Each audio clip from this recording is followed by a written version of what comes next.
Welcome in, folks. It is a wonderful Saturday evening. I'm Josephine Sage. Let's jump right into the forecast right now as we take a look at those weather headlines. They're very similar to what we've been looking at all week. Temperatures are still pushing in those upper 90s and those triple digits. There's some possible record-breaking temperatures that could be happening this weekend and in the early work week, similar to what we were looking at last Monday and Tuesday. And there's still a high-pressure system hovering over Colorado and that Four Corners region, which is what's bringing us these dry airs and these way warmer than average temperatures. Well, not way warmer, maybe just about 5 to 10 degrees above what we're typically used to. Still due to that same high pressure system, like I was saying, there's this greatest chance of excessive heat, and our actual air temperature over those desert areas closer to Las Vegas, closer to Phoenix, could be pushing over 110 degrees as this kind of air continues to circle on up towards us on the western slope. And I want to chat about causes of increased UV, especially in this higher elevation region.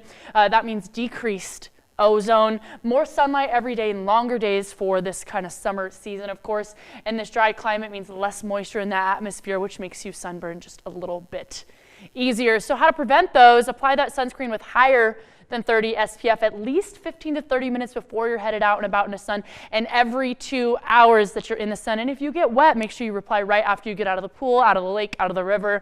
So wear those hats, those sunglasses, those long sleeves. I've been praising it all week this week, and I know I have been trying to wear at least a hat with me everywhere. So stay in those shady areas from 10 a.m. to 4 p.m. as well, in case you don't have a hat, or those long sleeves definitely helps with those, well, sunburns. Our almanac will show us that record high set back in 2022 was 103, and we're getting really close to that with that high of 100 degrees today instead of that typical 95, about 5 degrees above what we're typically used to, and that low end at 65, so just right around what we're typically used to for this time of year. And I still have Baxter hanging out with me this week. If you'd like to send me a photo of your pup, please feel free to at jsage@krextv.com. I would love to show your furry friend on the air next week. But we'll notice 9 a.m. already feeling 81, by noon 92, and 3 p.m. 99. Those peak temperatures are actually going to happen after that 3 p.m. hour. So even those UV rays are going down, the temperature is still continuing to move on up. That pollen forecast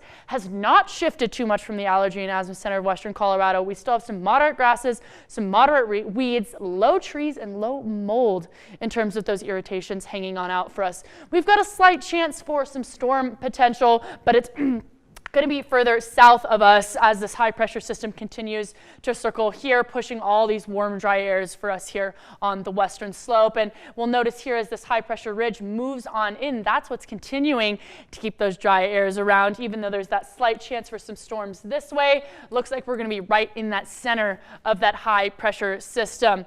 We'll take a look at that extended forecast because as we get into tomorrow, it's 104 degrees, so that possible record-breaking temperature is on the way. Keep that in mind as you're headed out, maybe to those farmers markets in Palisade and Fruita, or if you just have some events to be outside, it's going to stay hot out.